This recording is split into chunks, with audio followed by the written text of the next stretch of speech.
Good evening, ladies and gentlemen, and welcome to Behind the Wall, your post-race show that comes on after the race. And welcome to our post-race presentation for the event at Texas today, concluding 400 miles in the Auto Trader Echo Park 400, won unofficially, pending the results of post-race inspection by Chase Elliott. His first win since Talladega in 2022.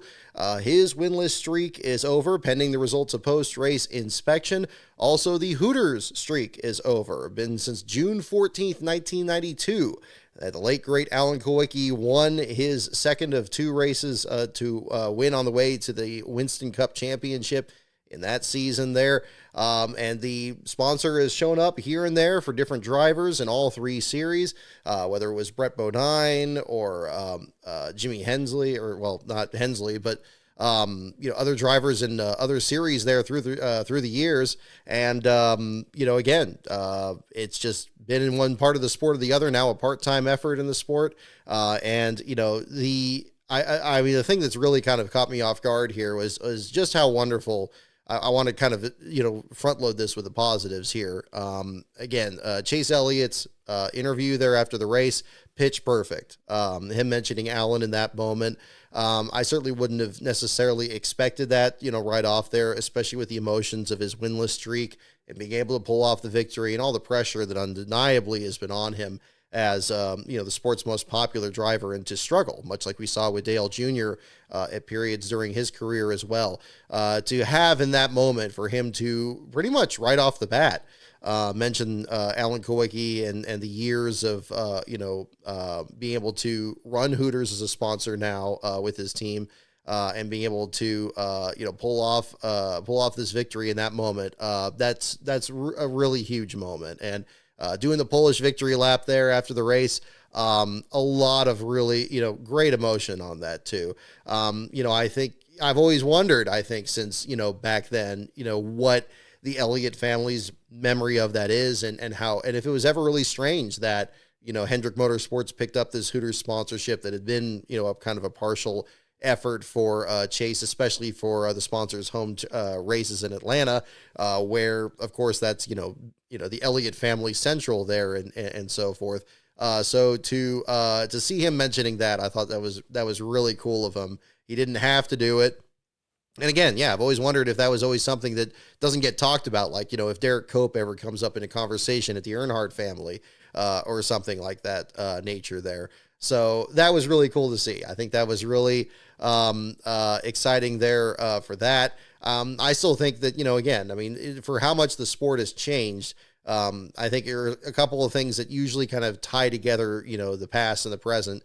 Not just the lineage of the sport, and you have a driver that's a next generation racer like Chase certainly is, but also, the sponsors and the car numbers, and a lot of times, especially if it's a company like that stays involved in the sport, you can bring up memories, some of them bad, unfortunately, in the case with Allen, but so many more that are just wonderful memories from that time period there. So really cool. I didn't even think he was running the Hooters scheme this weekend, so it was actually kind of a bit of a surprise for him to be pulling it off there. We did see him being able to rally through the pack there at Atlanta earlier this year when he was running the paint scheme there. Unfortunately, got one too many incidents there and wasn't really a factor in the dramatic finish that we saw in that race there too. Kind of an interesting way to cap things off from this weekend. I mean, really, this weekend, that ended up being kind of a feature from really both the Truck Series race and the Cup Series race. We also saw in the Truck Series race, and again, as outspoken as I am about bushwhackers in the lower series, I would have much rather it have happened with a series regular in it. It was still cool to see Realtree in Victory Lane as well on Friday. We'll talk about this more as we go into the Truck Series and Xfinity this weekend. But that was really surprising to me personally, because I didn't realize that Realtree never won a Cup Series race.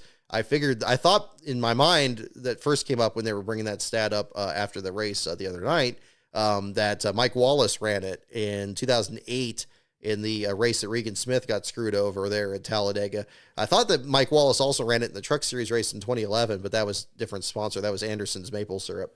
So a different deal there. So so a bit of history in that sense too. And then not to make mention of course, the elephant in the room here, the number 39 with Ryan Sieg and the dramatic finish that took place on Saturday. We'll definitely talk about all three of them here at the same time. But again, just leading off here again, congratulations to Chase Elliott on a tremendous victory there. Again, I've not been the biggest fan of his Cup Series career, or following a lot of the Hendrick hype that I think we've all been buried in, especially since last week in Martinsville with the 40th anniversary deal and everything.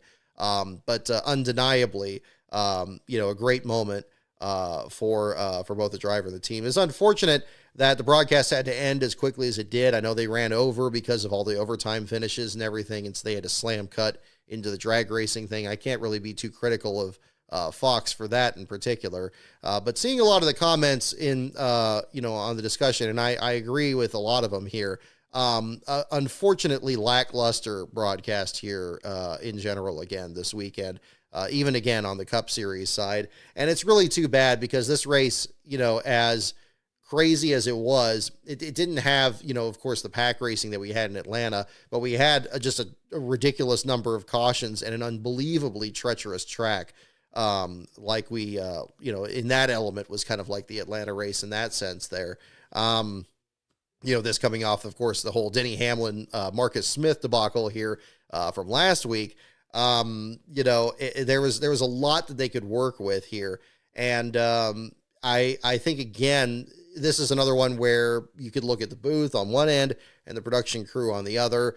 I think in this case here, I think the booth was doing as good of a job as they could. Even Clint Boyer to an extent, although I do think that, this constant ribbing that's happening between Kevin Harvick and Clint Boyer there, and kind of like what's also happening with Clint Boyer and Mike Joy, it seems like, I'm not sure how sustainable that is. It doesn't seem like they get along really that well. I know people joke around with their friends and everything, but sometimes, I know the thing that was getting mentioned on social media a lot is, Kevin Harvick making comparisons with his career versus Boyer's, of course.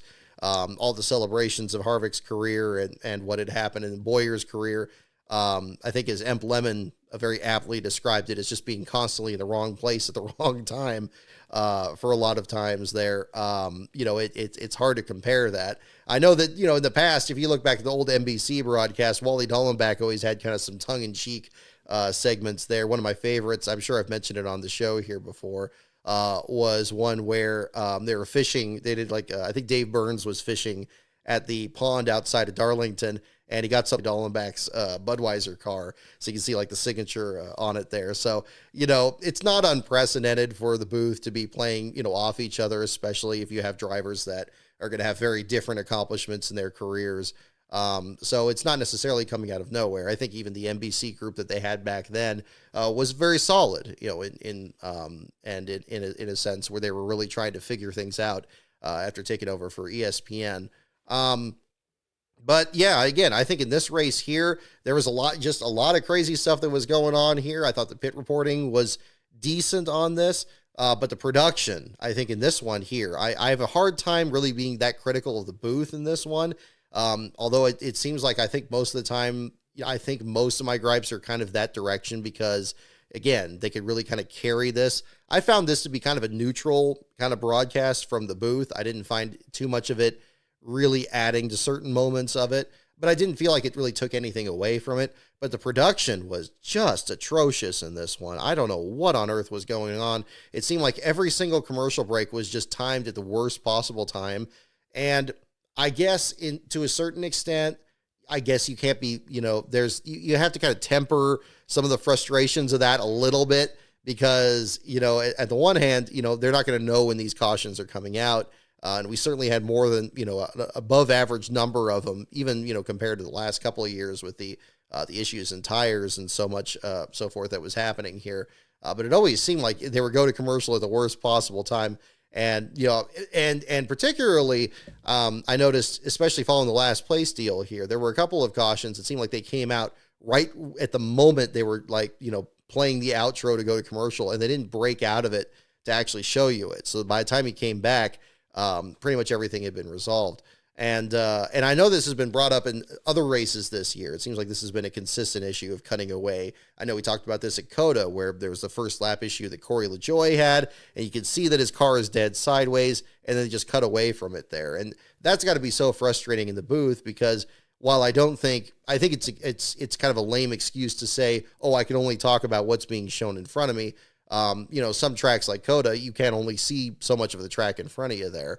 But the production's not helping here. Something is just really sideways with it, and it's really holding it back. And I think another thing we saw in this one, again, the constant zooms, the really tight shots, the over-reliance on that same trick shot in the wall where they just don't want to show the stands for some reason. Even though this seemed like a very good crowd that was there, and of course the crowd getting that much more excited as Chase Elliott was kind of propelling himself towards breaking this win streak, it didn't feel as big as I felt that they really wanted it to be. And that's got to go to the production. I mean, the booth can do whatever they can to call these moments, and I'm glad they did, and piggybacking on the Alan Kulwicki storyline and so forth.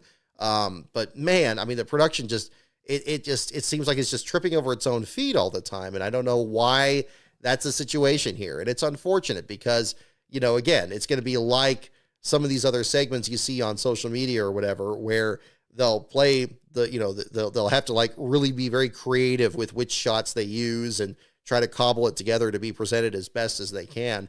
But it's really unfortunate. It's a shame, because this race, I feel, again, I would have loved if they just stayed with it a bit longer to go into victory lane and really play up the Kulwicki thing and all that. I'm glad that they did, at least in the moment there.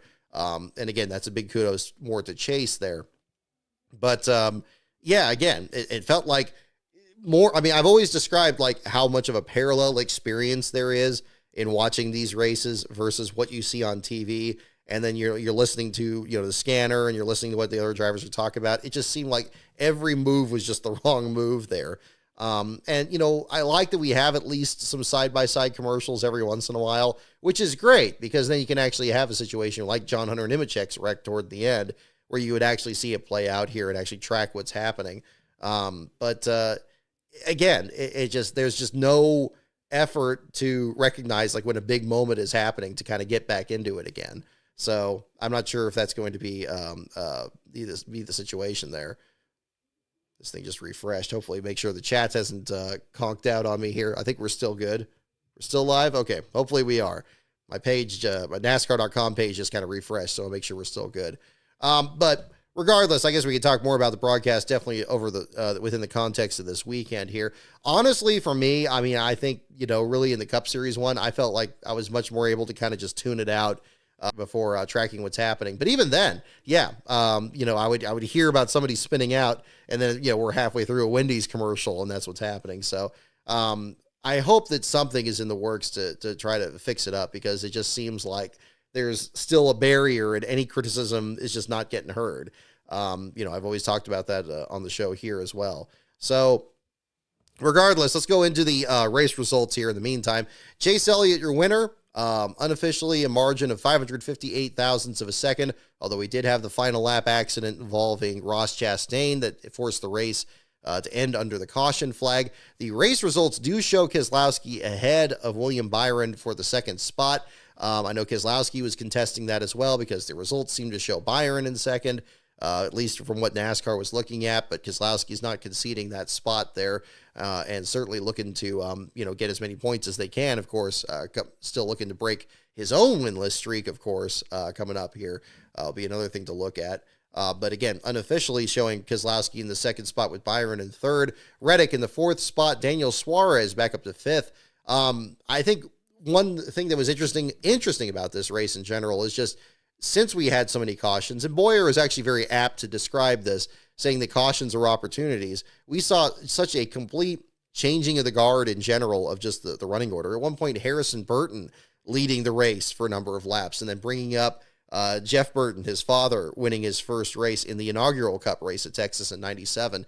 I liked that there was a bit of a nice focus on history. This is where, again, I feel less reluctant. I feel more reluctant to be critical of the booth as much in this broadcast as I am certainly of the production, because there were some good elements in here too. On top of the pit crew segment, which I think was one of the best in featuring Ross Chastain's crew. We've seen that crew mess around before when they did like the fake broadcast thing, and they were kind of patching together fake cameras and microphones last year, and that was a lot of fun. So, again, there were some real positives from this. And despite the wrecks that we saw, low attrition, relatively some single car accidents there, more than multi-car accidents. We'll get into the last place battle here in a little bit. But Byron in the third spot, Reddick in fourth, Suarez in fifth. Reddick had bounced off the wall towards the end of the race, still gets a decent finish out of it. Suarez had dropped back to the battle for last when he was trailing the lead lap at one point. Chase Briscoe in sixth. And Bubba Wallace in seventh. Those two tangled in turn four. Seemed like they were very easily going to be both stuffed into the wall. Wallace with a tremendous recovery there to get his car pointed the right way. Had to bounce off of Briscoe's car to do it, and still being able to salvage a decent finish out of this one. Briscoe the same way. He came out actually the worst in that accident, which is unfortunate because this is probably one of Briscoe's best runs of this year, driving the Rush Truck Center's machine there. Having a fine showing there out of him. Austin Dillon in the eighth spot. Talk about another driver that really needed to have a great run. I don't think he got mentioned at all in this broadcast for how awful last season was for him, and how much he still struggled at the beginning of this year. Another driver that I saw at one point that was about 34th or 35th in this race. Kyle Busch in his backup car finishing in the ninth spot. We saw him involved in the incident with Carson Hocevar, who ends up finishing right behind him in the 10th spot. A tremendous effort for him. See, again, some of these stories just not getting mentioned at all. I know that, again, the wreck at the end of the race there, I'm sure, shuffled the order a little bit here, but it would have been nice if any of these were mentioned even a little bit earlier. We saw them either spinning out or being involved in incidents like we saw with Busch or Hocevar or Briscoe and Bubba, but their recovery and being able to get back through the field, that should have been played up a lot more. I think in that case there, I would be more critical of the booth in that sense, because they need to be able to pay attention to, who's tracking up there, and not so much who's waiting for a caution flag to get bailed out of a bad strategy they have, but who's actually able to kind of recover from some bad luck or bad decisions that they had earlier in the race. So hopefully that'll be a different way for things to shuffle around there. But really some very impressive runs throughout the top 10, and a very mixed bag of drivers that we probably wouldn't have expected to be up there. We saw Austin Cindric up there for a little bit,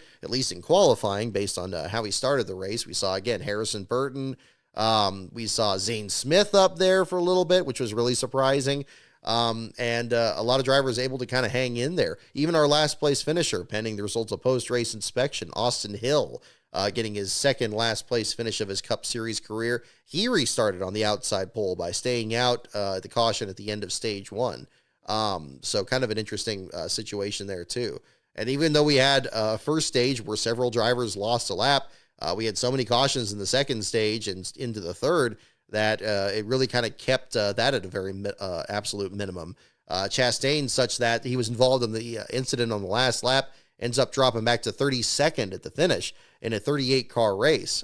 Basically, the last car still running on the track as a result here.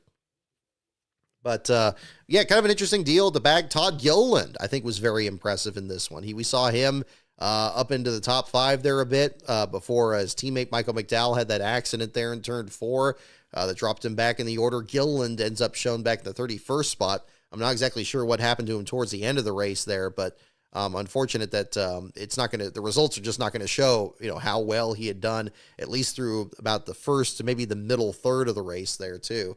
Denny Hamlin was looking to have a challenge for the lead. Seemed like one of the worst spots he could be in was going to be in second place, trying to work to the outside of the leader. That was definitely what bit both Denny Hamlin and Michael McDowell in this case here. Hamlin having a good battle there with Chase Elliott. I know some were expecting, again, maybe having a bit of kind of an interesting victory lane. Not so much victory lane, but I think more so the media interviews afterwards about Denny Hamlin being so outspoken with Marcus Smith and then winning it at SMI track where you had this many cautions. I think regardless, even though he wasn't the winner, I think his podcast is going to be pretty interesting this week to talk about the competition level of this track and just how treacherous that one hump is going off of turn 4.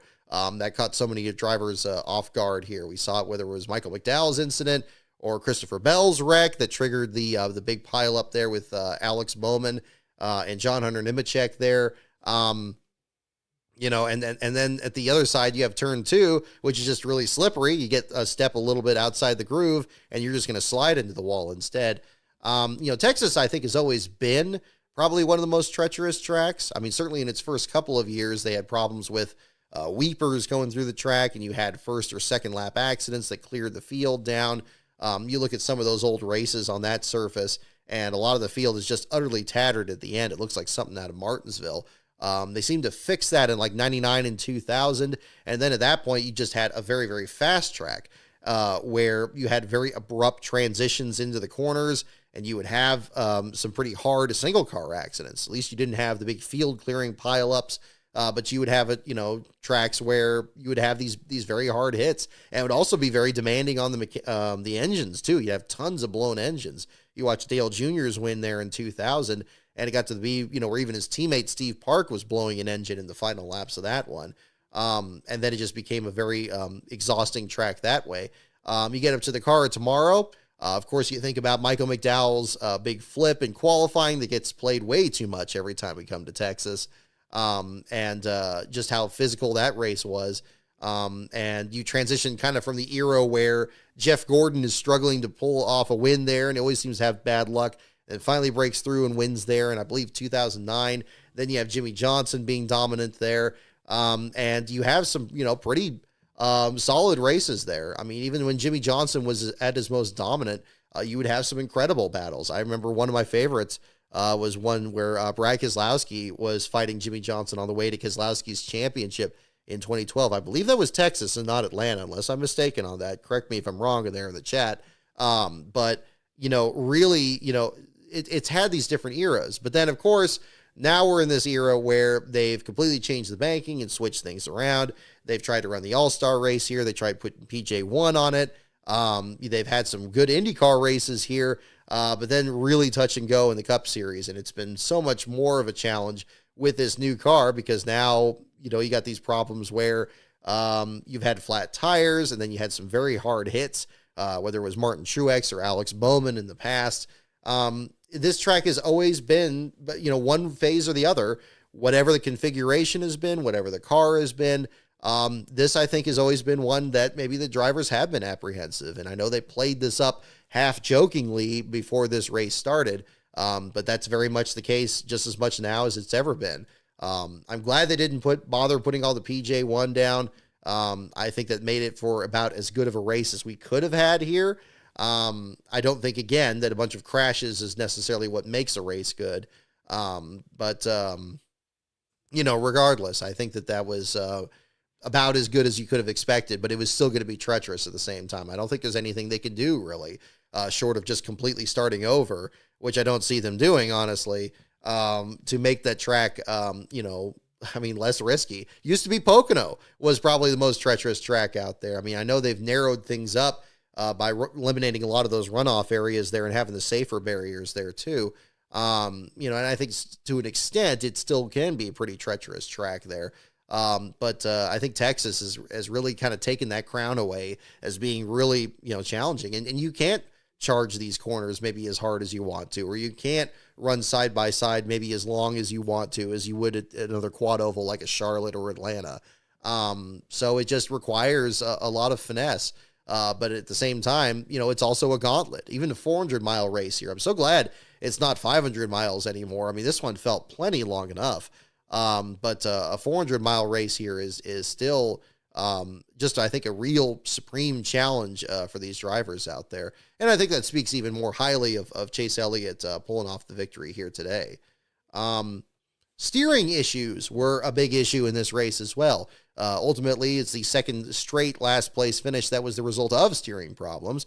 We saw this with a steering problem that David Starr had, where the steering system was actually locking up into and middle way through the corner and then freeing up at the corner exit. Not sure about exactly what was happening with it, but then ultimately having to park the car there. Here we had issues where Kaz Gralla before the start had to have a steering rack replacement, and then apparently the backup system still wasn't working, and he was having problems to the point where he was actually almost like sliding into other cars to the outside of him because he had to put just so much steering input in to actually get the thing through the corner. And then Austin Hill, very surprisingly, was having issues with the steering. He pulled in right before the Alex Bowman and John Hunter Nemechek accident. And what was very interesting on that is that, again, this is, again, looking at the power steering system failing. And Hill said that he could, according to the interview, and again, big thanks to Front Stretch for posting this interview. I retweeted it on the Twitter page if you haven't seen it there. But Hill said that he could actually keep running the number 33 out there.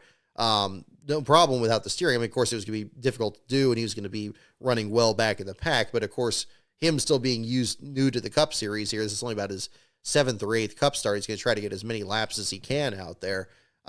He could keep doing it, but the problem was when the car breaks loose, and this goes back to how treacherous this track is. If the car ever broke loose on him, he couldn't save it at all without the power steering. You're just completely along for the ride, and that was going to be the risk. So if he stayed out there, and again, he could have just as easily been in any of these wrecks as the drivers we actually saw did wreck in this race here. They decided to stop the car, at least until they could fix it.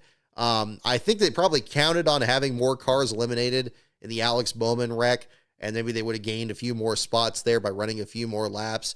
But I think once Bowman was the only driver that was retired from that race and his crash clock expired, they were still even removing the hood on the 48 there on pit road. Hill was able to, basically get back out there if he wanted to. But the team shut off the camera pretty soon. And that's usually an indicator they're just done for the day. I don't know if that's standard protocol like it is with removing the tapered spacer in the engine, because we saw that as an issue with Akinori Ogata last week at Martinsville in the Xfinity race. But with Austin Hill, it ends up being a short afternoon for him after 98 laps, and his second last place finish, his first since the Atlanta race last July, which is a rain-shortened event there that William Byron won. That was when he drove for Beard Motorsports last year, this time around in the RCR entry. I was very interested to hear on the radio that apparently they're going to be coming back in Kansas, so I'm pretty excited about that. I hope that means that it's actually going to have Austin Hill attempting the Cup Series race there in Kansas, because that's going to be where we're going to be doing our next trackside coverage. I was kind of discussing that a bit more on social media the other day here. We are waiting for the next magnets to be coming in, both for that race as well as Sears Point coming up in June. So that'll be exciting to catch up on. But yeah, we'll see if that's going to be one of the stories we'll be following there at the same time. So again, I'm not a big Austin Hill fan for the Xfinity series, but I think he's more than earned his right to be able to run some Cup races there for how good he's been in Xfinity, particularly on the super speedways, which require, the most dedication to, competition and just driving as clean as you possibly can out there and not making a whole lot of enemies by tearing up a bunch of equipment there.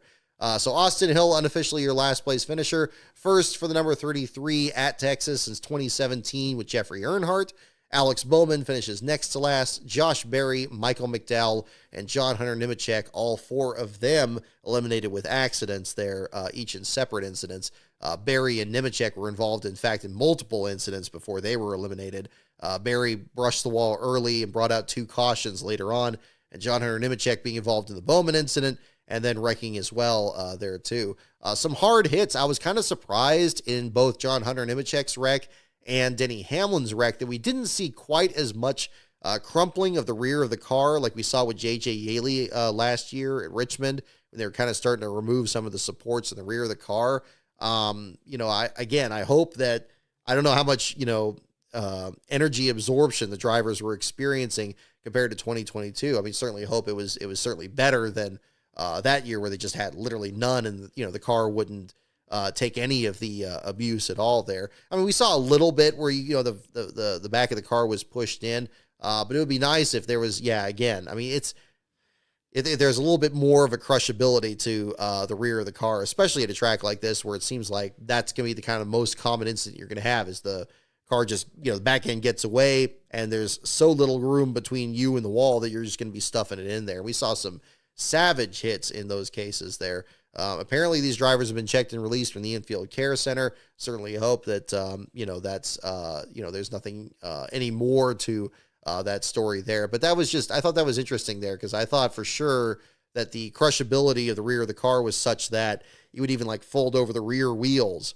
in such a case. And these were some pretty, again, very hard hits, but it didn't seem like very massive damage, even to the point where, Denny Hamlin was still able to keep running after his wreck, which I really didn't expect, because not only did he back into the wall, but it seemed like he had some damage to the left rear with the flat tire there, or whatever it upset the car there going through there. I guess it was just the same hump that Michael McDowell ran over there, but still, I think that was a bit surprising there too. I don't know if NASCAR's looking into that or not.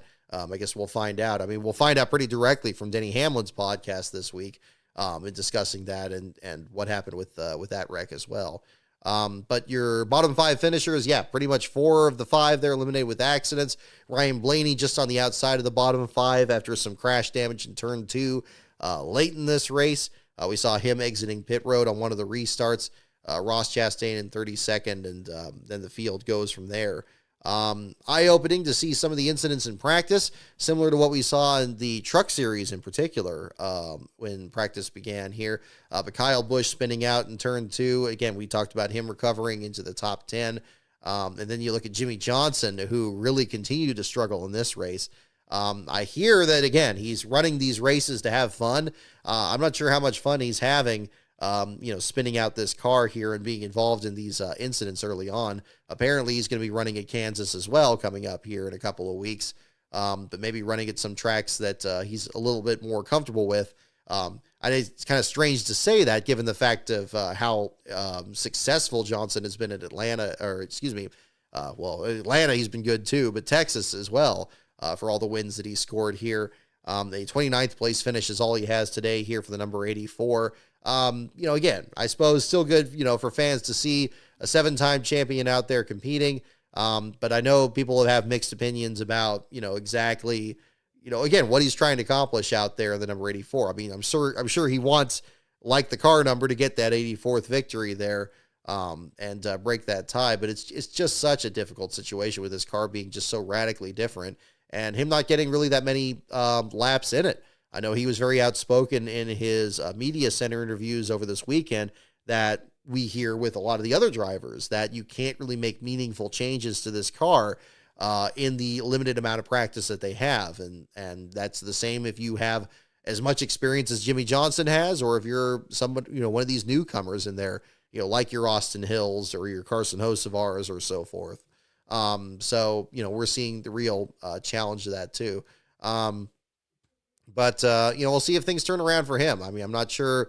You always like to hope that maybe, he can get a strong run out there. I think of back to when Terry Labonte was driving for Hall of Fame Racing after he'd left Hendrick and so forth there. But it's such a new ball game here with this car. And, and Texas itself is so unpredictable. Hopefully things work out better for him for these future races coming up here. But it's definitely been a difficult start to him for that. Yeah, just want to have fun like Dale Jr., that racing fan. Yeah, I mean, I guess pretty much the same situation. I'm not sure if it's the same objective, though, because I think Johnson has been much more determined to actually pull off another victory in the Cup Series.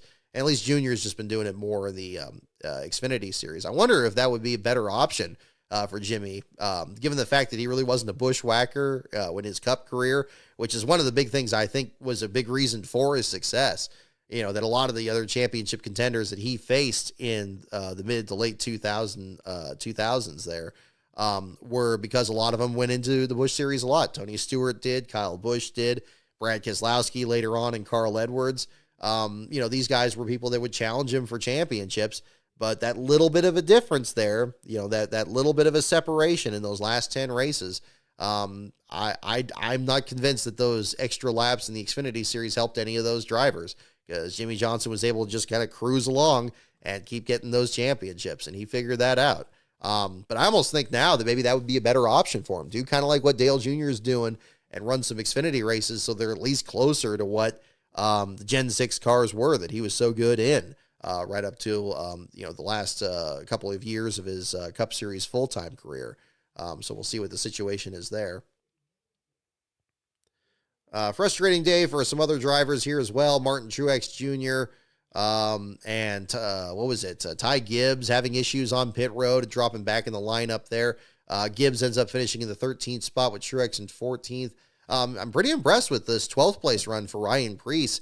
I've been kind of wondering what the situation is there with the United Rentals sponsorship kind of trickling over to Austin Hill here. I know he's got the Bennett Transportation sponsorship, but to kind of see two cars with the same sponsorship, that usually kind of seems to indicate like some kind of a shift coming up here. You think back to when Wrangler sponsored a couple cars in the 80s, or Country Time sponsored a couple cars late in 1990. You would have that usually kind of seems to signal a sponsor jumping from one team to the other. I know there's a lot of questions about Stewart-Haas in general, but certainly a 12th place finish, I think, for Preece is a good signal to kind of get things back on track. Was he the top finishing? I think was he the top finishing? No, he wasn't the top finishing Stewart-Haas driver because Briscoe got that 6th place finish. But regardless, still a good performance there out of the number 41 team. Looking at other runs, Zane Smith back in 26th. Kaz Gralla was in last place for most of this race until the 33 dropped out. Gralla climbs up to the 27th spot, finishing on the lead lap. Got to talk about Kyle Larson. Where did he actually finish there? 21st. A car that was so dominant at the beginning of this race, led 70-odd laps or there at the beginning of this race. Seemed to have it very much in his back pocket, but much like what we saw at Homestead last fall, one small mistake, one moment there could completely ruin your day. But really tremendous to see Larson get those 2 laps back after that catastrophic right rear wheel coming loose there. Then ends up getting involved in an incident, I believe it was with Zane Smith there when he spun out and got a little left front fender damage there, still dropped him back in the order.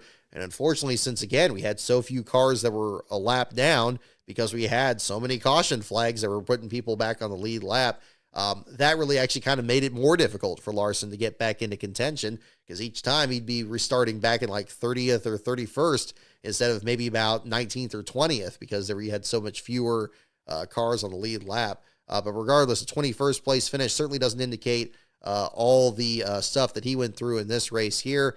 Not the performance that I'm sure he wanted there, especially after finishing runner-up to William Byron at Martinsville for the 40th anniversary race last week. And again, going into Talladega next week, where Larson seems to consistently struggle at the super speedways. So I'm not sure exactly what they're expecting next week. Hopefully, I'm sure Larson's among those drivers that would probably take a top 10 finish if he didn't have to run it and just move on to Dover the following week. But regardless, we'll find out what's going to be happening next week there as well. But once again, tremendous effort for Chase Elliott. I know his fans are crazy, going crazy for sure, as well they should be. I would have loved it. I know a lot of people were mentioning this on social media, and I agree with them too. If they really beefed up the crowd noise, again, the moment just didn't feel as big as it should have. And I know part of it was the window closing pretty quick for the dragster coverage that they had to, slam cut into. But yeah, it would have been great to hear from the crowd and them cheering a bit more. It seemed like they were showing them a little bit better. The production crew was kind of noticing that a bit. But the noise, I mean, it wasn't like what NBC did with, his win in Atlanta a couple of years ago. And they were down over at the Dawsonville pool room and showing them, setting off the siren. I thought that was a little bit extreme. I thought they really tipped their hand in terms of being objective for sure. And it also frustrated me because it showed me they're capable of doing this for any driver in the field, but they only did it with him. Regardless, I think in this case here with this race, it was much more warranted that they would have leaned into it because this is a big moment. He is still the most popular driver in the sport. I'm sure he'll still be the most popular driver this year, regardless of, what happens this season. Now that he's in the playoffs here and scoring this victory, this should have felt like a really big moment. And that speaks to, the network there that it wasn't quite allowed to be that way. But I'm glad that Chase Elliott stepped in and himself made sure that, again, the historical implications of that, of the Hooters sponsorship and his family's connection to the Kawicki battle there for the championship. I'm glad that wasn't left out because that would have been extremely unfortunate. That shouldn't be something that's just picked up the next day in a news article about it. That should be something in the moment that allows everybody to enjoy it the same way. And I'm glad that was at the very least accomplished there at the same time. I want to get into, we'll talk about the Xfinity and Truck Series races here. And there's definitely a lot to talk about from both. So we'll just go ahead and jump in with both feet here. What on earth does Ryan Sieg need to do to win an Xfinity Series race? He's very much in the same situation as Sheldon Creed, but even more so with now more than 100 starts, I believe, or almost 100 more starts that Jeremy Clements had when he finally broke through and won Road America back in 2017. It's Ryan Sieg coming so close to that victory, an absolute heartbreaker there at the finish. I was thinking back to when I did my interview after Eric Almirola pulled off the victory at Sears Point in what was RSS Racing's first win, although basically that was a Stewart-Haas car entered with the RSS team helping them out there. To such a point where when Almirola is celebrating that victory, the Sieg family is already in the garage area loading up their own. I think they had like 3 cars, other cars that were entered in that race. For Kyle Sieg and Ryan, and I believe Alex LeBay was their other entry in that one. And Ryan was there, and I have the clip that I posted on the YouTube page there, where he was happy for the family and happy for the team. He just wishes he was the one to do it, that he was going to be the one to break through it. And I know that there's 2 different ways to look at this, and we're already hearing of it, from since yesterday. To say, my goodness, this guy, he's always really close to it. Why can't he why can't he just get over the top here? Why can he just not quite pull off this victory? Is he ever going to win it? Or is this his last ever best opportunity? And then you could look at the other side here and say, look, this is probably, he's had other runner-up finishes before, other top 5 finishes before. But in this particular case, I think, it was just so much more competitive. It showed how he was actually up there and taking the lead, not just ending up there on a restart and then, counting on there being overtime finishes and so forth, but actually getting up there and actually battling these top flight teams like a JR Motorsports effort to try to pull off the victory. There's a couple different ways to look at it there, but I'm willing to think that, look, the future is unwritten. We don't know if that is going to be the last great effort that he's had. I've seen over the years, drivers like Ted Musgrave or Robert Presley or Mike Skinner come close time and time again to winning their first Cup race, and then ended up getting into the Truck Series later on, and then really kind of making that series their own, and really kind of developing it alongside drivers like Bobby Hamilton, or others that would actually win occasionally in the Cup Series, and then step into the series in that sense. But we don't know. We don't know if that's going to be the situation for Ryan Sieg. I think that especially when it's early in the year, when you're not running Texas again later this season, but you're going to be running other tracks, with other opportunities to pull it off, I think you got many reasons to be positive about it. And that's where I think that you have to really look at not just the finish, but actually how that played out. That was damn impressive to see him go from 10th to the lead in 4 laps and actually, get the lead from some very fast cars. And yeah, you got to work tire strategy out and all, but that's the same for everybody in the field there.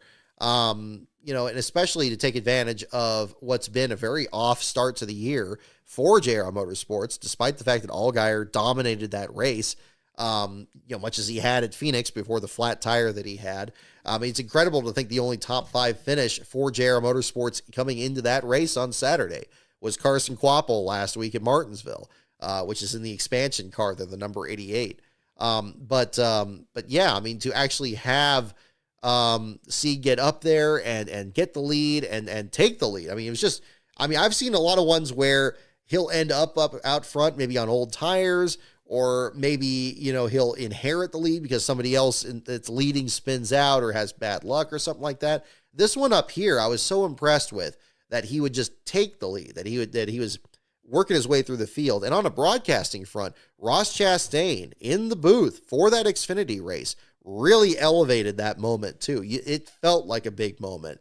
And, I didn't hear it as much here because Lastbro and myself were hooting and hollering because we always love pulling for Sieg in these races, just seeing if he can one of these days pull off one of these wins. And again, Sheldon Creed is kind of falling in that same category for us here too. But that moment felt big. It felt momentous. And I think I think even the production crew probably did a pretty solid job on that too, to actually show us that and see him working his way up there. I'm not a big Adam Alexander fan, but again, I think he did a commendable job, at least supporting what was happening there. And to see him get up there, and then of course you're on pins and needles because you got all these other cars that are wrecking. You got Brandon Jones dropping back in the field. One of the Mario Gosselin cars was having trouble and limping around on the apron, and you just know like another caution is going to come and mess things up. But then the race stays green, and it's just incredible. And he built up a great lead, but unfortunately, according to Sieg in his interview, the car was getting tight, and as it was getting tight, he was trying some different lines. And I'm sure Sam Mayer sitting there in second, and especially Justin Allgaier in third after dominating the race, were just licking their chops, and they saw blood in the water, and they're going to go after it, and they have to. I'm not going to be one of those fans, or anybody watching this and says, oh, why didn't they let him win? You don't want somebody to let somebody win. You want to have them go up there and beat them at their best. And, Sieg got the lead the best way he could. If things had turned out just a little bit better, it would have been his there. But unfortunately, you can't let these guys get back in it. You can't let it be close because if it's going to be close, it's going to be. And we certainly saw an example of that. Mayer catches back up to him, gets the lead back going into turn 3, overdrives the corner, and Sieg did a great job getting back under him. They're bouncing off each other coming to the line. Again, would it have been any better if Sieg put him in the wall? I'm not sure if he wanted to win that way. He didn't really address it in his post-race interview. But he was certainly using up the side of Mayer's car coming to the line. They're pretty much against the wall coming across the stripe. It really looked like Sieg had the win initially just because I think the white, front valence there versus the kind of darker blue of the Dash for Cash entry there that Sam Mayer had. But the result, and I think, again, great production on this side. I don't know what was missing in the Cup Series broadcast here, but I thought the Xfinity production was surprisingly good. But they had a perfect shot of the finish coming down there and showing those two, and you could clearly see that the front valence or the splitter rather of Mayer's car getting to the line not even just a couple of inches, if that, before Ryan Sieg's 0.02 of a second, the margin of victory. Mayer's car gets into the wall in turn 1 after the finish. And Ryan Sieg utterly heartbroken. He did his best in his interview. But I know that must have hurt. It's a devastating way to lose a race. But at the same time, you think back to other photo finishes. You think back to Kurt Busch and Ricky Craven at Darlington and how both of them were in victory lane kind of celebrating that together and talking about how, Kurt's power steering was out. And it's unfortunate. There's a little bit of sadness in that one because, Darlington was one of the tracks that Kurt never got to win at. Before the injuries that basically ended his full-time Cup career there. That was one thing that he had circled in his career, and he'd come very close to pulling off victories there, but never quite could. But with Ryan Sieg there, again, his future is still unwritten, and I'd like to think that this is certainly going to be, if nothing else, maybe something else to get the attention of more sponsors. With that sponsorship, it allows him to have more resources to kind of keep fine-tuning these cars and maybe having other cars at other tracks that are going to be performing as well as they are. I expect him to be just as good at Talladega next week. I know that could be certainly a bit of a crapshoot there, but if you're that good at, a downforce track, and especially a track as treacherous as Texas, I think there's a lot of positives you can glean from it. It may not feel like it now, because I know for sure he would have much rather had that victory there. But I found that to be easily the most impressive of his runner-up finishes, certainly of his top 5 finishes. And I know people were splitting hairs about that. It's like, oh, well, he had other runner-up finishes. It's like, no. This is a very different. This one here, he's taking the lead. He's showing speed. He's showing initiative. And, again, the moment was big. And I don't want to hear anybody talking about him choking the win away or anything like that. Look, the car was getting tight. You're working with it as best you can. Sometimes you get caught. Like Noah Gragson had that happen at Texas with Harrison Burton catching him there too. It just happens, and it could happen in one moment or another. It could happen to a big name or a small name, somebody trying to get their first win or somebody trying to get their 50th. It could be just as easily in those circumstances there. it would have been great. I'm sure he would have much rather that not have happened. I'm sure he was trying to keep, his eyes forward as best he could there. But again, there's only, I think it was just a really treacherous track to try to lock down a win anywhere. If he had a slightly bigger lead, it probably wouldn't have mattered. But that's just the way it goes. And, these other guys can find a new gear just like he did to get the lead to begin with there. So, it's unfortunate. It's unfortunate. But again, when you have a crazy finish like that, you think back to Atlanta with a 3-wide finish there. It necessarily still involves that you're going to have some drivers there that are going to lose, and they're going to lose by an unbelievably narrow margin. And that was just the situation there. A lot of people talking about, is this going to be the moment that's going to save Texas Motor Speedway? Much like we saw with the Craven and Busch deal in 03 saving Darlington. And not just that, but also the crazy Busch race that happened the day after in that 2003 weekend that had just as much of a role in, thankfully, having Darlington still be a fixture on the circuit even twice a year now. I'm not sure. I think that I'm glad that the weather wasn't an issue this weekend as well. It was neither scaldingly hot like it usually was in the summer for the All-Star race, nor did it have that persistent mist like we saw that cost Kevin Harvick the championship back in 2020. That we had, maybe they found a decent middle ground. I remember they used to have the spring race mid-April, and I think bringing this back has probably been a good measure for them too. But again, I don't know. I think it's a little too early to tell. I'm not sure we're going to hear as many complaints about tearing the track up here. But at the same time here, it is still treacherous. But like I said at the beginning of the show here, the track's always been treacherous. It's just been a different kind of treachery for whatever reason.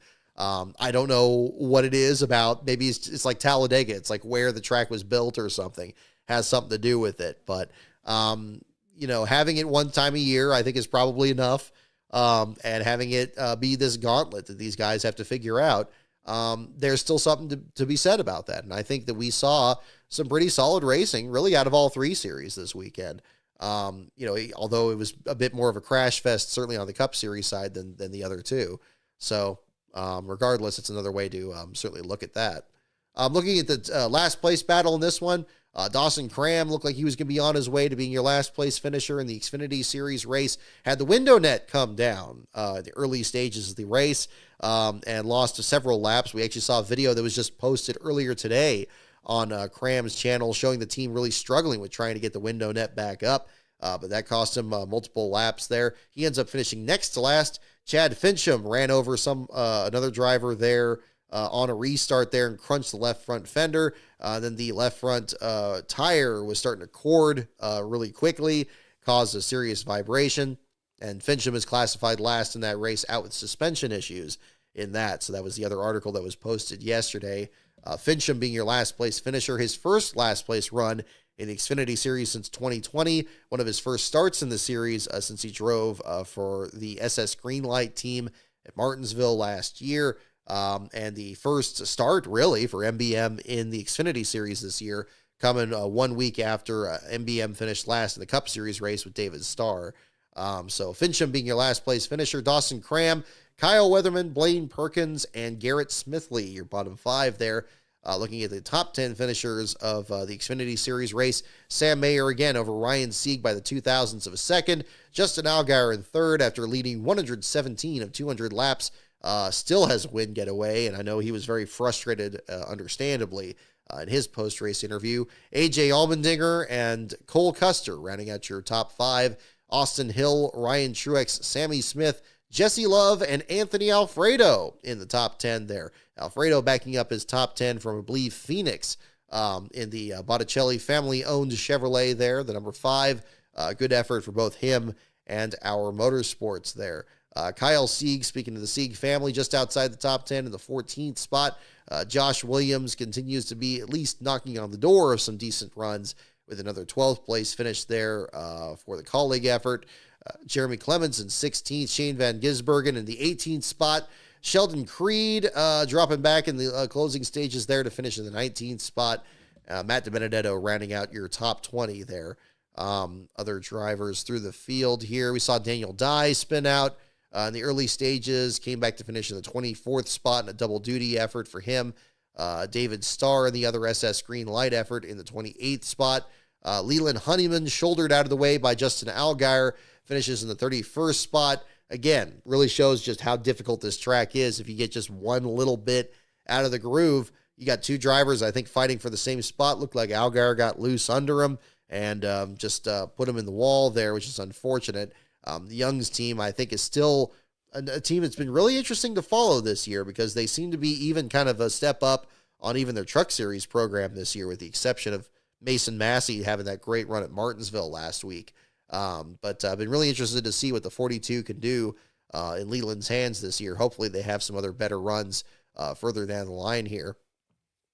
Parker Retzlaff towards the back of the pack. He ends up climbing back up to 22nd by the finish. Yeah, I think the Xfinity race was solid in that one. Maybe a little, less crash-tacular than the Cup Series race was for sure here. But regardless, I think the finish was definitely an all-time classic. That's going to definitely be shown plenty of times. But I think Ryan Sieg and the Sieg family, they're going to take that as a positive motivator and know that they're very, very close to getting it. I think it's going to be a little bit difficult going forward here because I think that win also for Sam Mayer has definitely lit a fire under JR Motorsports, that now they are starting to try to get as many of their guys into the playoffs as possible, and seeing what's going to happen with Sammy Smith, what's going to happen with Brandon Jones. And then, whatever the next short track ace Dale Jr. is going to find to put in the 88s. They found some tremendous talent there between Carson Kvapil and Bubba Pollard. Even though they're not going for the championship, undoubtedly they would be going for wins. That's about the only thing they haven't accomplished already this year. So that's going to be exciting the next time that effort makes it out to the track. Going into the Truck Series race here, Kyle Busch wins. Whoop-de-doo. On the face of it here, not a big deal. I still think Kyle Busch has absolutely no business being in the Truck Series, regardless of if that team, and I think it's also silly to keep pretending that Spire Motorsports wasn't his team for some reason. It's like, wow, they wanted him to drive. I can't believe it. Yeah, absolutely. But regardless of that, one thing I thought was very interesting in a lot of the discussions here, we talked about the real tree aspect, and we'll cycle back to that again there too, is all the compliments given to Corey Heim and for how he was racing Kyle Busch there at the end, that we had a pretty close battle there in the final stages there with Heim and Sanchez and Eckes being there right up there. I thought this series was undisciplined. I thought that was wasn't that the meme that, oh goodness, the Truck Series, oh, it's terrible. These guys they have no discipline. They're just running over each other. They're not very good. It's like, well, wait a minute. Now all of a sudden you have a whole group of them here, especially Heim, that are absolutely taking Kyle Busch to task, that he's not beating them by multiple seconds like it would have been in the dark days of the bushwhacking culture, where he would win by, multiple seconds and nobody else has a prayer, or even the second place spot is maybe another Cup Series guy running in the series. No, these guys are really tough. And it's like, where did that talent come from? It's like, gee whiz, maybe that talent got there because we don't have Cup Series guys running that often, because Kyle Busch running the series is thankfully rare. And now he has sold his team, and now he is going to be on a bit more of a difficult level here with these guys. Maybe it's a little closer to when Kyle Busch started his own Xfinity Series team, and it just wasn't running well enough. And remember how he faunched and fumed about not winning those Xfinity Series races, and how all of a sudden it's like, oh, now it's a Joe Gibbs racing effort, and now he's winning all the time, and it's great. We're almost kind of back to that same situation. I'm almost waiting for Kyle Busch's, for Spire Motorsports to suddenly just magically glom onto some other contract here and, turn that into a super rocket ship there for Kyle Busch to be running. Because I was very pleased that people were recognizing how good the best talent in the Truck Series was to really make a race out of it there at the end. We saw Corey Heim, similar to the Ryan Sieg deal there on Saturday, making some very aggressive moves, trying to get around Kyle Busch and really just, pushing Busch to the max there at the end. I don't think Busch was backing off to try to put on a better show or anything like that. I don't think that's his style. I'm sure the 112 laps he led in that race there are certainly attest to that. If he's got any chance to take the lead, never mind the win, good luck trying to get it from him there. But I was very pleased that there was some respect shown for the best talent in the Truck Series, that it wasn't just another example of, oh, these guys are so terrible, they need Cup guys in there to keep them in line and blah, blah, blah. No, I'm glad that we saw some aggressive and pretty clean racing. Again, pretty low attrition there, towards the end of the race. Yes, we saw some drivers really struggle. Chris Wright, for example, certainly comes to mind. And then, of course, Thad Moffitt in that bizarre incident there at the very beginning of the race. But again, I think probably none of us would have really expected that of all three of the races, the Truck Series was probably going to be the cleanest battle towards the end there. And I think we saw some impressive runs. Stephen Parsons getting a 9th place finish. Lawless Allen was in the top 10 towards the end of that for the Josh Realm effort, climbing back to finish in the 11th spot. Raja Karuth having just an unbelievable save on the back straightaway, where he could have been easily collected in the Thad Moffitt accident. I think there were so many wonderful positives there from that race on the same treacherous track that saw so many wrecks in the Xfinity Series and the Cup Series today. We saw probably, one of the most competitive races. Daniel Dye was impressive in that race. He could have easily spun out during a pretty tight battle there off turn 4 and saved it. I was so pleased with the quality of the competition that we saw overall in that Truck Series race. And yes, of course, there was always going to be some struggles along the way. We saw the accident at the very beginning of it, but that was an afterthought, I think, to the competition there. And I'm not willing to really give Kyle Busch credit for allowing that competition to be so good. I think it's another measure of allowing these series to have their personalities, allow them to win. The fact that you have drivers like Eckes, Sanchez, and Heim who have gained that ability to be this successful because they've been winners in that series. They didn't have some Cup guy in there taking all those wins. They've been able to gain the confidence that only winning can truly accomplish. You're not going to gain confidence from saying, oh, gee whiz, I finished 5th today behind 4 Cup guys, and I know I'm going to be ready for Cup. It's like sponsors aren't going to look at it that way. And most teams don't look at it that way either. But thankfully, we got these other drivers that are very capable of doing it. And, hopefully it's going to reach a point here where the regular season competition that's in the Truck Series is going to be so good at it that even when a Cup guy gets in there, they're going to be at a loss. Maybe they'll be in a situation like we saw Jimmy Johnson in the Cup Series this weekend, struggling with the next gen car. That would be the best. And then maybe that practice will just kind of silently go away. Might not even need the idea I suggested there a couple weeks ago, talking about the point system, excluding playoff caliber drivers. Might not even be necessary. So that was something I thought was thoroughly encouraging. And I'm glad that even the lackluster broadcast that we have in the Truck Series, with Jamie Little, Stephen, and Phil Parsons and Michael Waltrip, even it came across there at the same time. So that was good to see. Again, there was a little bit of a drawback there at the beginning. I don't know what's going on with the Faction 46 effort, and Thad Moffitt there. There were expectations that maybe the steering wheel came loose on the 46. It was disappointing that the question didn't seem to be asked by the 46 team.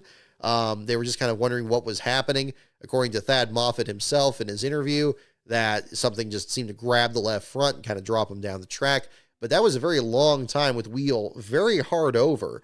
And it's very fortunate that he was running as far back in the field as he was, or he would have collected way more trucks than he had.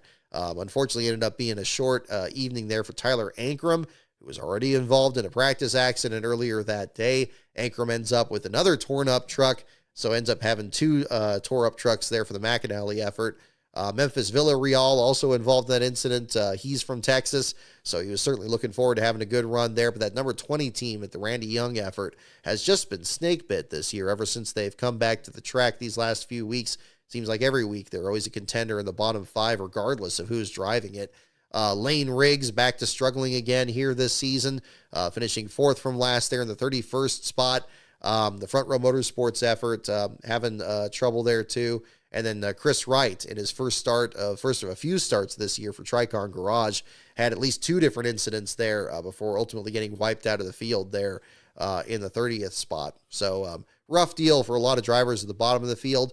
The one thing I thought was nice to talk about with Ankrum, though, despite him finishing in last place, is again just how impressive his turnaround has been this year. I think it's very early in the season to tell, but on the trajectory that he's on, he has to be considered the comeback driver of this year in the Truck Series. It's absolutely incredible. He had fallen off so much these last couple of seasons with the different teams he'd driven for, whether it was GMS or the Hattori team or whatever in between. It was shocking. I almost thought he retired because he was getting mentioned so little in these broadcasts, and we saw so little of him. It wasn't even like he was wrecking necessarily all the time. He certainly wasn't finishing last all the time. This is the first one he's had in a number of years. But just, kind of lost in kind of that mid-pack region there, where certainly the modern approach to these broadcasts, I mean, it's almost like you're not even there, which is pretty shocking. So, I'm glad to see him turn things around. I think he's a great talent. When he was, driving the start and park efforts for Nemco, just to keep his name out there and trying, when he had sponsorship issues, and what was that, back in 2019, he's shown tremendous fortitude out there. And I hope that, he and that 18 team can get a win this year, punch their ticket in the playoffs, and then, we'll see how far he gets from there. But an unfortunate deal for him getting his first last place run of this year. But hopefully I anticipate it's going to be just a minor hiccup for him. And shout out to the Leona sponsorship, that union sponsorship there that he has on that number 18 truck there as well. They stuck with him every step of the way here these last couple of years. And I'm really glad to see that starting to pay off there for them too. I'm sure they would have obviously wanted to have a better finish than they had on Friday, but thankfully that's becoming something that's been a bit more rare there too. Yeah. Other drivers, Jake Garcia, Bowser Jr. That's another good example of other drivers to mention there that just don't get mentioned that much, even though they're out there. I mean, it's so bizarre how that would happen. You think in the social media era, there's no way that some driver doesn't just disappear off the list, but there always does seem to be a little bit of a blind spot there where some of these guys fall in there, and that's definitely the way it's gone. So that'll be the case. Let me jump into, I saw a couple of super chats coming up here. Thank you so much here, you guys here. I want to make sure I can get these read off here at the same time. And we'll do some trivia here as well for those of you tuned in. We'll have some more discussions to talk about with the videos coming up. We have a new video premiere coming up this week on Tuesday, as I mentioned on the social media here. Let me first get into Beast of Metal Super Chat. Thank you on that. Breaking my new car-induced Super Chat sabbatical to congratulate Hooters on returning to Victory Lane after 32 years. Ironically, said car is a 21 Camry. Well, there you go. So, hey, how about that? Absolutely tremendous effort again. The Chase Elliott story is huge. And again, even more meaningful. I'm glad. I never really thought about whether Chase Elliott was much of a student of the sport, sports history. It seems strange to say that, of course, when you grow up and your father is like, a driver that was so popular in NASCAR history that they had to basically take him off the ballot so people would stop voting for him. But he is. And again, I've always, like I mentioned earlier, I wasn't sure where the Elliott family fell on, their thoughts back to 1992. You certainly talk to Tim Brewer or anybody that was involved in it there. And, they have a very different view on, of course, that moment itself. But it's wonderful to see that appreciation there, especially, here in the month of April, we had the anniversary of the tragic day when we lost Alan and the other members on the N500 AK flight there in 1993 in Blountville. Again, I think that was a tremendous moment. I hope the historical significance of it is something else that makes it into more stories here this week as it's discussed, and perhaps built on next week when we go into Talladega, scene of Elliott's most recent Cup Series victory back in 2022.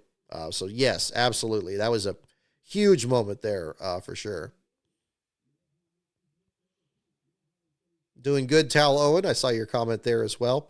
Love the tributes here to Doug Rice as well this season here as he's wrapping up his broadcasting career. I saw they had the graphic there on the grass forum, so that was really cool to see. Michael Jensen, thank you for your super chat as well. Shout out to Hocevar with the top 10, and I know we dunk on Ty Dillon. rightfully so, but to finish 16th with all the issues everyone was having is a bit impressive. Love the Polish victory lap too. Absolutely agree. I don't think I mentioned Ty Dillon on here. Absolutely. Great run out of him, pulling up the results here again.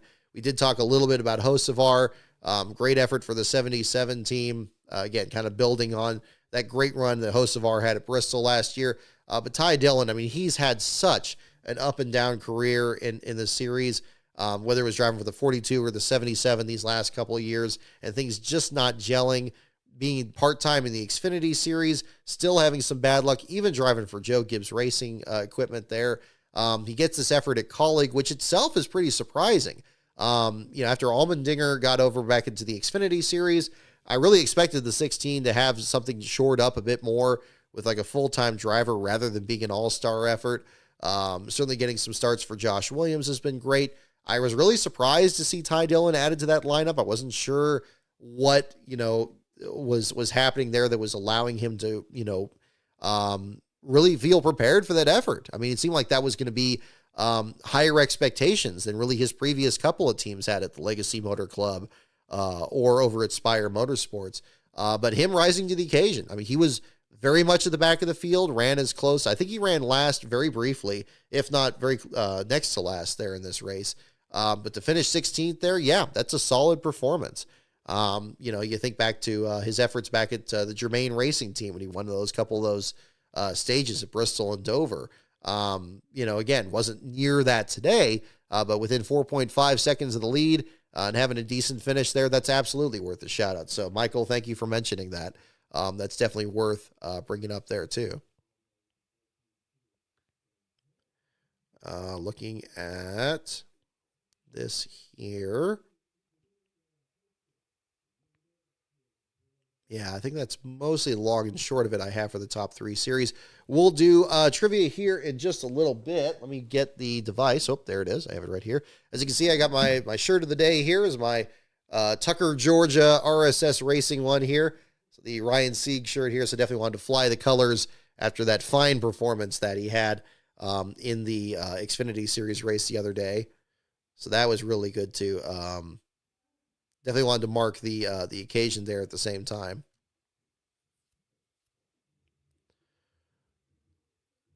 Let's see.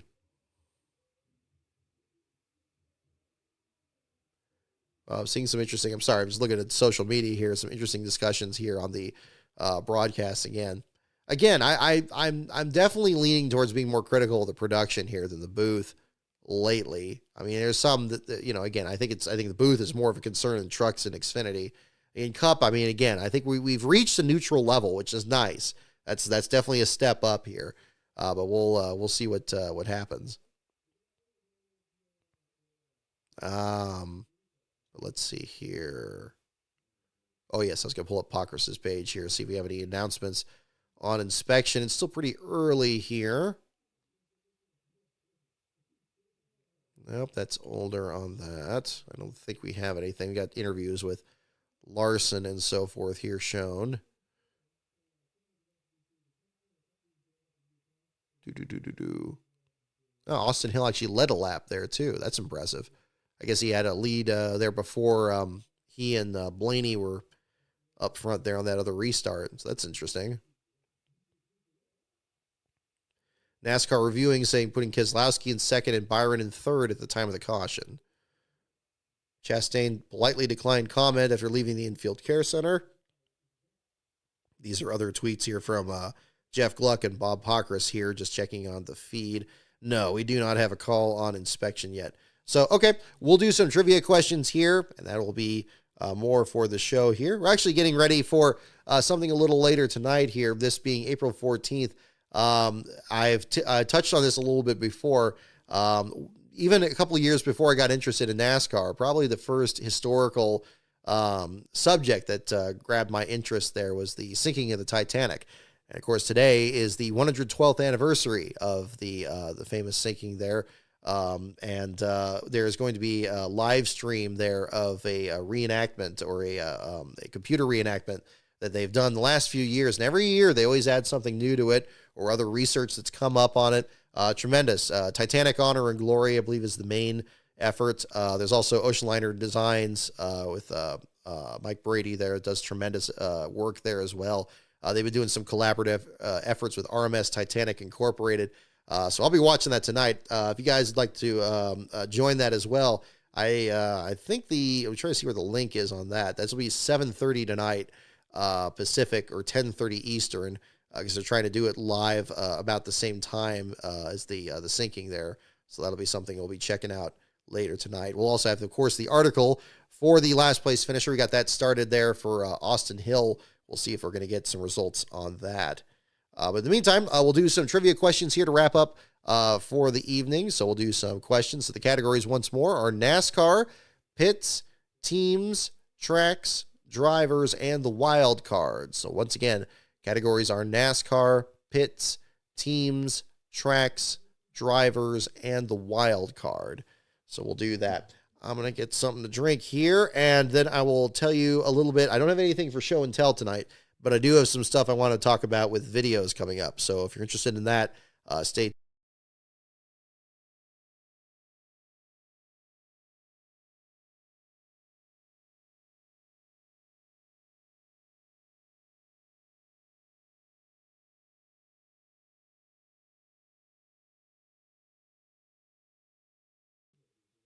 Yeah, no tires, just gas. Yeah, I did already mention Thompson tank engine on here. I know I mentioned that with on another stream there a while back, but I couldn't remember if I mentioned that too. Yeah, where is that? Let me see if I can get the stream. Let me copy that in the chat. I shouldn't just tease that and not put the link. Where is that? Because I should bookmark that too. We're going to try to play that here in Last Car headquarters tonight.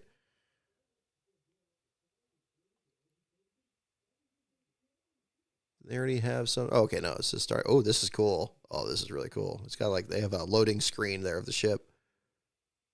Oh, that's pretty. Here, let me drop this in the chat. You guys can kind of see it. I need to get let me see. Let me get the tab pulled up. But yeah, I have books on the Titanic back to like 1989. I remember seeing those old Ken Marshall paintings. There we go. So that link in there will be for the 112th anniversary live stream. And it is indeed Titanic Honor and Glory putting that on. I believe that's the one where they have this. And the new real-time syncing animation. Just gorgeous work. I mean, I remember playing the old video game there on that. Live event begins at 10:30 Eastern, 7:30 Pacific. Post-syncing discussion follows. Wow, tremendous. That's going to be quite the thing. So we have that on there too. So yeah, if you're interested in that, that'll definitely be on there too. Oh yeah, I did mention that in the Y90s NASCAR is awesome. I did indeed. That's right. Gosh, that video itself, that goes back to Tyler Ankram's career. That was back in 2019. Forget about that almost completely. Alrighty. So while everybody's picking their categories, I will mention on the videos here. So first and foremost, thank you everyone who's checked out the next episode of 500 Days, episode 8 on Bristol, specifically the 2001 Food City 500 is the feature there. We also talk about the Xfinity Series race and the other storylines revolving around that weekend. The video is about an hour and 25 minutes long, I believe. Not quite an hour and a half, but up there. That video is going to be premiering on my YouTube channel, on the channel you're watching right now. It is going to start at 5 p.m. Pacific, 8 p.m. Eastern this Tuesday, which will be April the 16th. So we'll have that. We probably won't do a live stream after that. We'll see how things play out there, since it is kind of a longer video. But that will be a new video coming to the channel this week. If you don't want to wait that long, or if you want to check that out as well, patreon.com/LastCarOnBrock. Anybody $5 and up level can have advanced access to that video. Between now and about midday on Tuesday, I'm gonna lock it out and set it up for the premiere there. I have to set it up at least a few hours in advance to get that going. I've been very pleased with the response to it so far, and I hope that everybody's gonna be enjoying it. This is definitely something that I very much enjoyed putting together here, and there were a lot of special moments in that 2001 season. Again, a lot of difficult moments there at the same time. But this was definitely a positive moment there, certainly, and I hope that certainly comes across in the video. And in fact, the very next race after this one is going to cover Texas, where we just had this weekend. So talking about the way that treacherous track used to be in the early 2000s, you'll get a look at that in the next 500 Days episode that I'm going to be working on. That is a little bit further down the line in terms of what I'm producing. In fact, actually, after the show tonight, I need to record a couple of lines in edits to the videos that I'm working on here. One of them actually is on Alan Kowicki. If I had a much better sense of timing, I'd have it ready this week, but it absolutely won't be. I'm still in the process of editing the outtakes into that. That will be a 3-part video, so I'm hoping to get that one done pretty soon. And I have another video that's on a NASCAR sponsor that is about, I think it came out to about 30 to 40 minutes there. I'll probably have that one done sooner. I'd like to get one of those two done before we go to Kansas at the end of this month, beginning of May, if possible. If it's not then the next video release will be pretty much when we get back, or pretty soon after that. Is what I anticipate. So, yeah, we got plenty of videos in the works. I got those 2 videos recorded, and then I'm editing. There's another one. There's another 2, actually, I have that I need to get interviews to finish them up and then record those. And then I have the 500 Days is basically on the other side of that. So it doesn't mean that it's going to be that long until you have to wait till the next 500 Days episode, but those are other ones that I think are much closer to being at least constructed. Start putting them together and get the editing done there too, because that's definitely the most time-consuming part of it there, besides the research. So yeah, and then we got plenty of stuff to look forward to. So for more status updates on those and more about kind of the nature of the videos there, if you're interested in that, patreon.com/LastCarOnBrock. For as little as $1 a month, you can get access to my updates on the videos that I'm working on. And as a bonus, you get your own sticker in the mail there, your name on the Patreon magnets there for our road trips there, and entered in a drawing to win it, and advance access to any videos that I record for NASCAR Man History. So, in fact, I actually have a 2-part one that I just finished recording for him lately. I'll leave it to him to announce the subject matter on that, but I very much enjoyed reading that script and narrating that one too. So hopefully you guys are going to enjoy that one there as well. So yeah, lots of bonuses for you guys. Big thanks to those of you. We actually had, I think, 3 new members here this last week. I really thank you guys for joining that, because that's very much instrumental. Is not only helping cover these races trackside, also pays for our staff writers, Ben Schneider, William Saki, covers licensing fees for music and photos that are used in the videos, and things of that nature there too. So big thanks to those of you for helping out on that.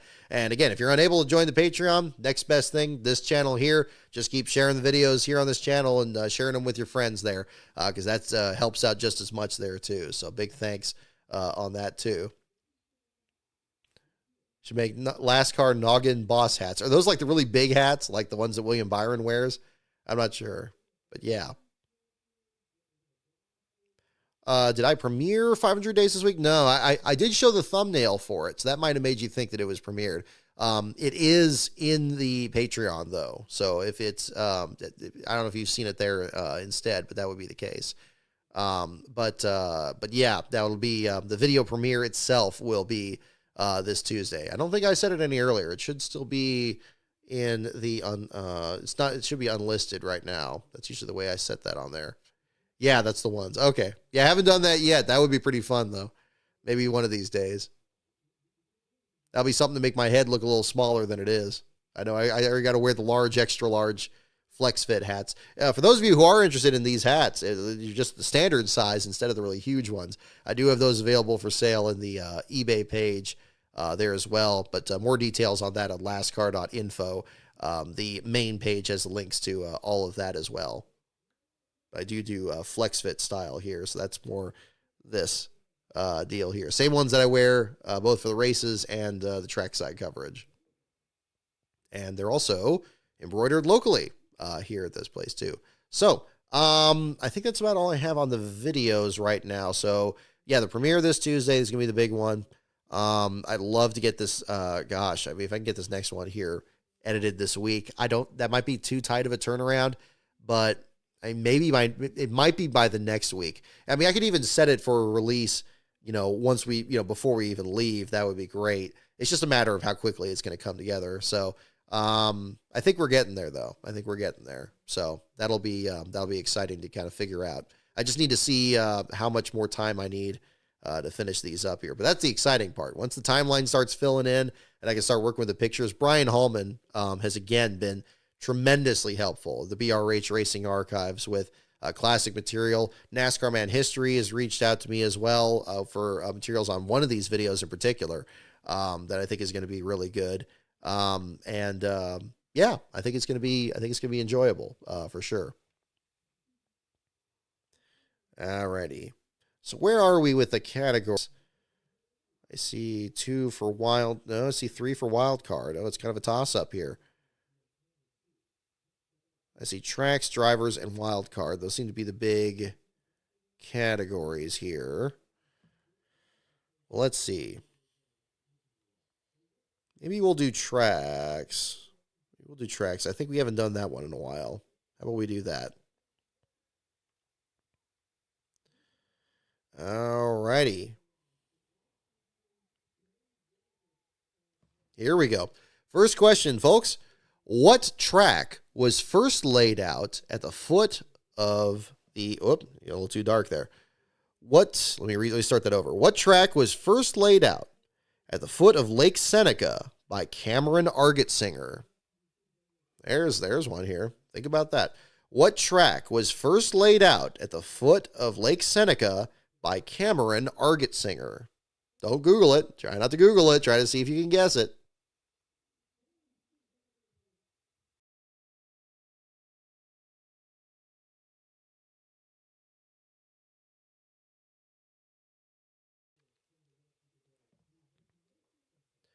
What track was first laid out at the foot of Lake Seneca by Cameron Argetsinger? We got guesses for Atlanta and Indy and Watkins Glen. All right, let's see. What track was first laid out at the foot of Lake Seneca by Cameron Argetsinger? The answer is indeed Watkins Glen. The story actually does come up in my book on J.D. McDuffie.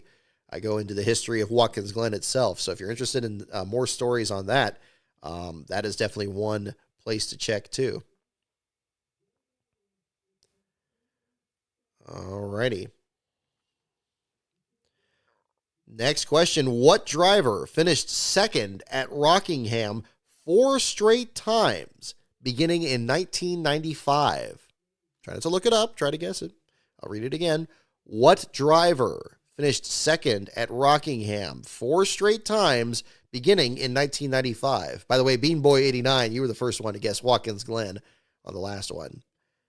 Here again is the next question. What driver finished second at Rockingham 4 straight times beginning in 1995?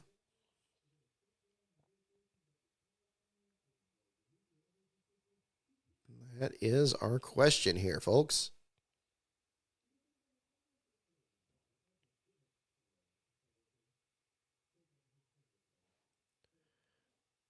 Alrighty.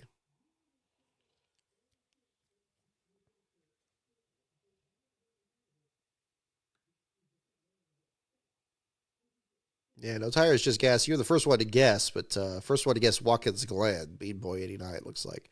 Just barely.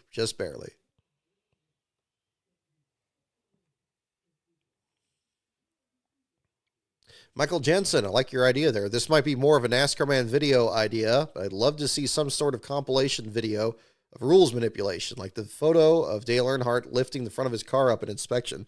That would be interesting. That would probably be a pretty long video because there's probably quite a few good stories there, but I like the idea. I like the idea for sure. By the way, shout out to NASCAR Man History. I love that. What was it? Which was it? The Truck Series race where they bring up like if you're back there with the squirrels, you can end up with cracked nuts or something. And like, NASCAR Man History, like immediately, like within like, it couldn't have been more than 10 minutes, had a video of like 4 other times the driver said that, whether it was like an ASA or IndyCar or NASCAR. That was hilarious. So kudos to him on that. He had that one. He had that one ready and just slammed it on the table there. That was fantastic. What driver finished second at Rockingham 4 straight times beginning in 1995 is the question. The answer is Dale Jarrett. Dale Jarrett is the correct answer. That's impressive. I mean, those of you guessing Mark Martin, I was kind of thinking you were right on that one. Bobby Hamilton, Kyle Petty. I mean, Petty's a good guess. Bobby Labonte. Jeff Gordon. Yeah. Let's see. Who was the first here? We got a couple from Mark Martin. It's like Beanboy 89. You again. First one on Dale Jarrett. Yeah, tough one. The game is wrong. It started in 1996. Let me take a look. Did I misread it? It's been a little dark. It said 95. Let's take a look-see. We should make sure these questions are correct.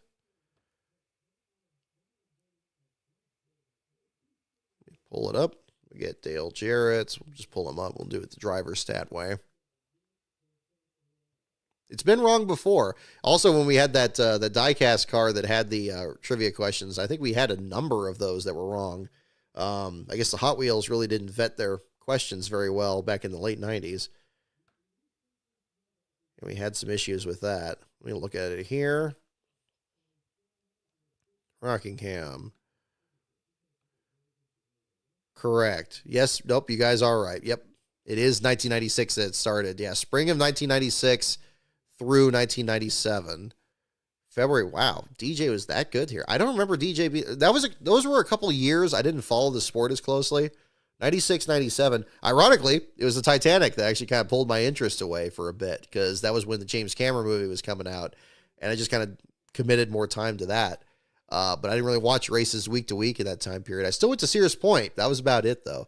But yes, both races in 1996 and both races in 1997, Dale Jarrett finished second in all 4 of those. And look at this. He led 8 laps in the first, 207 in the second, 323 in the third, and 73 in the fourth. How on earth did he lose that one in the spring of 97? 323 of 393 laps. And lost to Jeff Gordon, who led 43 laps. When did he pass him? He passed him the final 43 laps. Man, oh man. Yeah, he had that one in his back pocket. My goodness. DJ in the 88 car. I mean, that's why I have a hard time thinking, of Dale Jr. driving the 88 car. It never glued to me because the 88 car was always that quality care car to me. I mean, you could say about the UPS car there too, but yeah. Yeah, wow. And he won the pole in the fall of 96. And then he finished second. How many more times? He finished second in the fall of 98 and the spring of 99. Then he won in the fall of 2000. I remember that because that was his last win in the quality care car. I think that came up in one of these other 500 Days episodes. And then he won it in 03. The other one where he beat Kurt Busch. Yep. He only led 9 laps of that one. My goodness, DJ was really... I think those of you guys, Kyle Petty, that was a very astute guess because, Kyle Petty, when, Felix Sabates was offering him, a Rolls Royce if he won, he was good there every year. 1990 to 93, I think it was. He was unstoppable. Let's pull his stat up. Let me get that. Let's go ahead and do that. I like when I like the opportunity to be able to pull something like this up. Sometimes I get video ideas off of things like this. It's wait a minute, what really did happen there? What were the moments between the stats there? Let's see. Where was it? Cup Series. Let's go by Rockingham.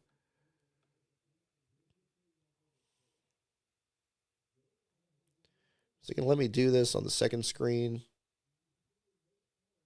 No, it's just doing that there. Oh, I got to pull it over to the second screen. That's right. Here, hang on. Let me switch this. Switch this here. Make more sense for us to all look at this. Pull that up. Pull that up. Okay, here we go.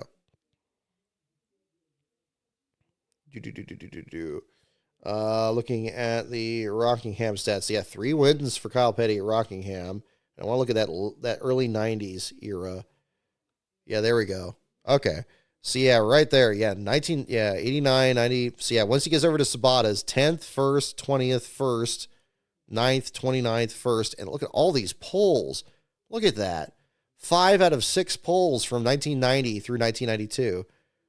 And the 93, and these lap totals right here. 433 laps, 207, 380, 64. And these were, unlike DJs, which were 400 miles, these are 500-mile, Rockingham races. 484 laps, 24 laps, 64 laps. I mean, that is gargantuan. He just owned that place. I mean, we talk about drivers that are like really good at tracks these days, but I mean, just absolutely incredible. So, yeah, definitely wanted to pull that up there. Yeah, Kyle will tell you his best days were driving for Felix. Yeah. Again, that's fond memories there of the Melly Yellow car there and the Peak Antifreeze car. Cool. Again, big thanks to the guy there that sent over the Kyle Petty shirt there for Bristol. I'm still enjoying that there. That's I think it was a fitting tribute there to some of his more iconic paint schemes there from the time. Alrighty. Yeah, look at this is the Xfinity Series results here. In the meantime, let me switch back over here. Ooh, get the right one. All right. Is Hooters doing a free thing with Chase winning? I don't know. It's a good question. That'd be interesting to find out. Looks like we got the inspection cleared. That'd be fantastic. We'll go ahead and pull that up. We can, let's see. Not sure if I want to pull that up. I'll pull this up here. Boop. And yes, Tech Complete 3 minutes ago. Again, we do have a call here. Bob Pockris, Tech Complete, no issues. Elliott is the winner. No cars to R&D. So inspection is complete. Austin Hill will be your last place finisher. First last place run for the number 33 at Texas since 2017. So tell you what, folks, we'll do one more trivia question here, and then we'll wrap this up. 10 free wings, is that true? I don't know. I don't know anything about that, so yeah. We'll do one more question. These are good questions here in the tracks category. I didn't think we would. All right. Let's see. How about this?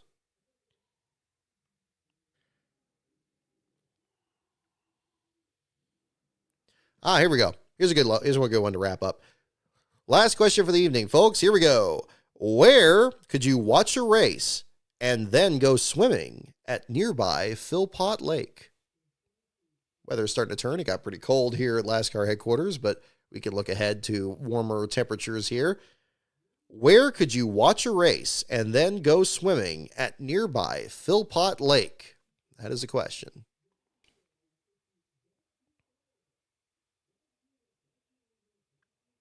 Last win for the old UPS logo. There you go.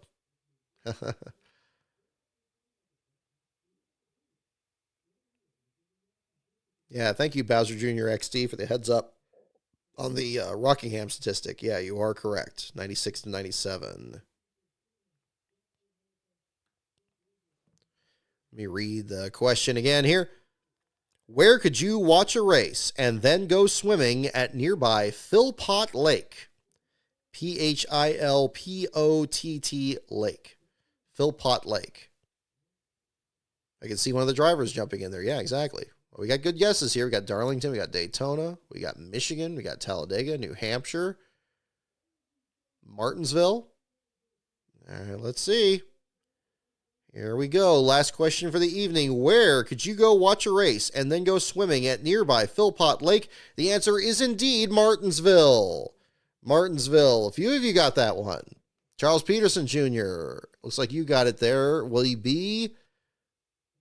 You got it as well. You're from near there, so there you go. You called it. You were correct. Absolutely. Kyle owns Richard's fire suit from the 92 Rockingham races. Oh, that's pretty cool. Very cool. Yeah, Sonoma, not quite. Although we are on the bay. You know, we don't have a lake nearby, but I don't know if you want to jump in the bay there. I mean, there's a lot of marsh around the track area there too. But yeah. So that will do it. So congratulations once more to Chase Elliott and the end officially of the Hooters losing streak back to 1992. Again, I don't know why I'm just having a brain lock here about other sponsors, other drivers that had Hooters as a sponsor. Loy Allen Jr., you think about 1994, then you had Elton Sawyer, and that would be like 95. Well, Loy was like 94, 95. Sawyer was like 96, I think, when that was like a Blair Motorsports deal. Then you had Rick Mast in the Richard Jackson car, 97. And 98, I think 98 through 2002, no, early 98 into 2002, I think they were pretty much not there, at least in Cup.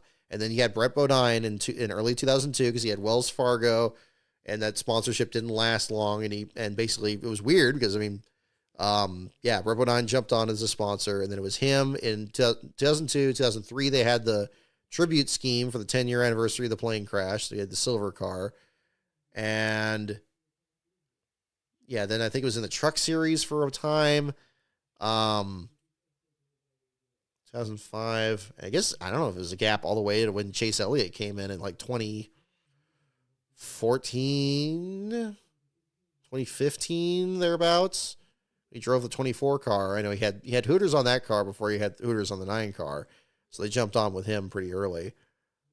I don't remember if Bill Elliott ever had the sponsor. I don't think he did, but it went to Chase. So yeah, a lot of history there with the Hooters sponsorship. Tremendous moment for for that effort there. So really cool. So I think, the historical context, and, we touched on the Realtree deal there with Kyle Busch as well. I thought that was pretty cool, despite the fact that it was Kyle Busch driving the truck. I thought it was great, given all the drivers that have run that. Primarily Dave Marcus, of course, he comes to mind. But then you also think of Mike Skinner. Mike Wallace ran it in 2008 at Talladega. Other drivers over the year. Kevin Harvick, very nearly winning at Talladega with that sponsorship there, but just not quite. So that was really cool. So again, an interesting weekend. Definitely some positives and negatives to glean from it here, and hopefully that'll be coming forward there. But a thoroughly interesting weekend, I would have to say, between these 3 races. No two of them quite exactly alike. So in the meantime, folks, that will do it for the show tonight. Thank you so much, everyone, for tuning in here this evening and spending a little time talking about the action here at the Texas Motor Speedway here. We got the Titanic live stream coming up later tonight. Check out Titanic Honor and Glory if you're interested in checking that out. That'll start about an hour from now. We're going to get the video premiered on Tuesday night at 8 p.m. Eastern, 5 p.m. Pacific. That'll be the next episode of 500 Days on the 2001 Food City 500. We'll have a chat open on that. So feel free to jump in. I'll be participating in that as well. In the meantime, the website is lastcar.info. The Twitter feed is at LastCarOnBrock. The Patreon is patreon.com/LastCarOnBrock. Our next show will be about 15 minutes after the conclusion of next Sunday's race at Talladega. We got yet another super speedway race. Imagine that, the first 2 months of the season. We're going to go back super speedway racing, talking about the Xfinity Series and the Cup Series action. We'll break who went below the yellow line and who locked bumpers when they shouldn't have, and, well, everything else that's just makes those races just so darn special. So we'll find out what happens there and break it all down for you here on the show. So thank you, everyone, for tuning in. Have a wonderful week, and I'll see you all next time.